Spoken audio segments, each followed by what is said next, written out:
着車、抬速、剎車或者起動嘅時候咧，感覺到咧底盤異響，咁極有可能係我哋嘅繼躉膠出現問題啦。呢一嚿繼躉膠咧就係連接我哋嘅發動機同埋車身嘅一個緩衝嚟嘅。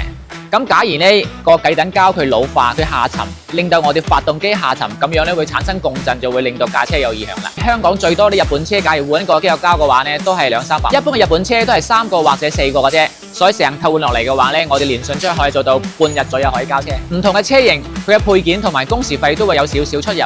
大家想知道個底膽嘅價錢，可以發車型響評論區，我哋會回覆你價錢。整車穩健哥，保證冇得拖。